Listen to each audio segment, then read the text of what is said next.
right up on the 7 o'clock hour. And that song's entitled Don't Break. And with that said, we got Pastor Mark Burroughs on the air here this morning. Good morning, Pastor. Good morning, faithful. What you think about that song, Don't Break Until You Break Through? Hey, we got to fight the fight of faith, and we win when we do. That's right, and we want to win with the Word of God. So Tennessee Valley, here he is, the one and only Pastor Mark Burroughs with Christ in Action. All right, indeed, delighted to be sharing good news this morning as we do every morning. We're delighted to connect with you in the Word of God, for His Word is life to all who find it and health for all of our flesh. Well, friend, Christ Himself is the living Word, and today we want to share with you the importance of our focus upon Him and the living Word that He is, and allow it to guide our lives every single day. Well, we've been talking about the unity of the faith, and I want to draw your attention today to a statement that God made to the prophet Samuel, 1 Samuel chapter 16 and verse 7, as he had been sent to the man Jesse's house to anoint the next king of Israel. And Samuel was obedient, went to Jesse's house and began to ask him to bring his sons out to him.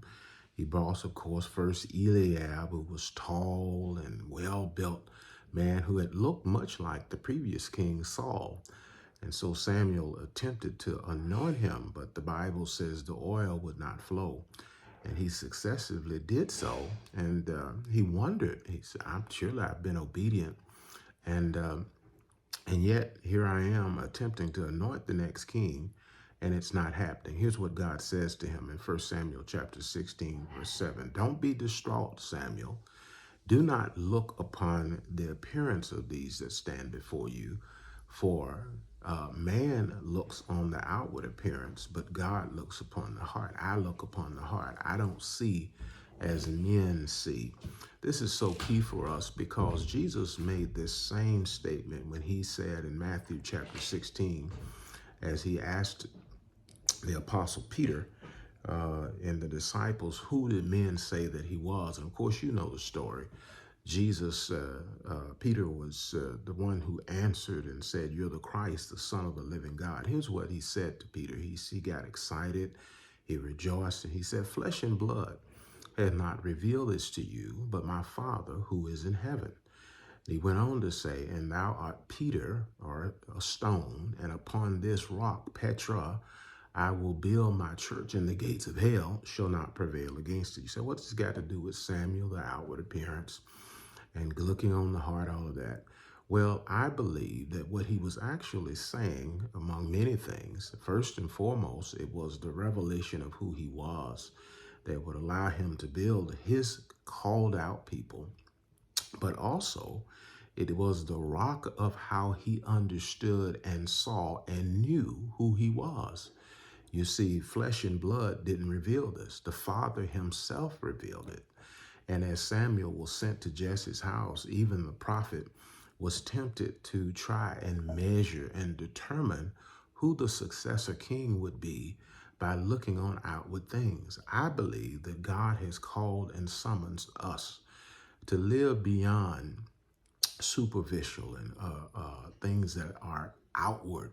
You know, when we consider and think about this, that God looks on the heart, if that's what God looks at, we would start then by looking at our own hearts. That God is not just looking at what the exterior presentation of my life and what I'm doing publicly and outwardly, but where is my heart? And I believe as we're conscious and mindful of that, we will be conscious of where our heart is, and does our heart reflect God's heart in the things that we do? And not only that, but we'll relate to others from a heart-to-heart standpoint. We will look not just at superficial things, the things that look like me and what I think and what my opinion is, but what does God say? I believe this standard of excellence is what we who follow God are called to, and how we relate to him, how we see ourselves, and how we conduct our lives, but also how we conduct our lives where others are concerned. we can see how this will erase those things that divide us simply because we look different from one another, because our appearance is different. We begin to look at the heart, the eternal nature part of us, the spirit part of us, which is what God himself is and how he has made us. You are an eternal spirit. We are all eternal spirits living this natural life in physical bodies. But you know what? The most important thing is who we are spiritually and where is our heart. May we accordingly walk out our days in this way. This has been an outreach of Connected Church. Connect with us, connected-church.com. Follow us on Facebook, Instagram, YouTube, and of course, right here on this Gospel Exposure Outreach to the Tennessee Valley and beyond. Knowing this, together, we're the difference that makes the difference as we awaken to God's purpose of knowing him and his love for us and mobilize to his mission of making him known and sharing his love with others. That's good news on this terrific Tuesday, Faithful. Oh, it is. It's so important for us to know who we are in Christ Jesus. Yes. And be able to also see that in those around us. That's right. Our walk and talk makes all the difference in the world. Yes, it does. It's our hearts. Yes. Well, have a great day, Pastor. All right. You have a great day as well. Bye-bye for now. Okay. Bye-bye. All right. Well, listen, indeed, our called out, I believe we are the ecclesia, the called out ones in Christ, as he builds us as those who see things the way God sees them, that we look at things the way God sees them.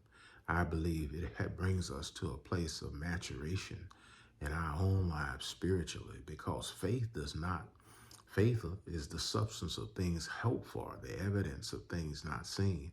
When we can begin to look at, identify, and relate to things, first and foremost on a spiritual basis, as God is a spirit and we worship him in spirit, we'll look not at the things that are seen, for the knowing that the things that are seen are temporary, but the things that are unseen are eternal. May we today accept this summons from God's word to walk and live and measure things the way God does as he reveals them to us.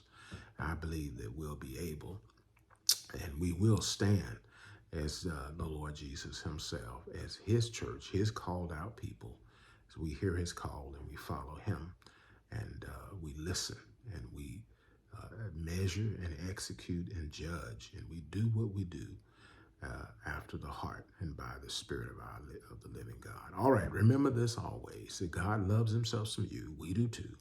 You matter to God and you matter to us. Do have a terrific Tuesday. Do it on purpose. You're authorized. Bye-bye for now. We'll talk to you again real soon.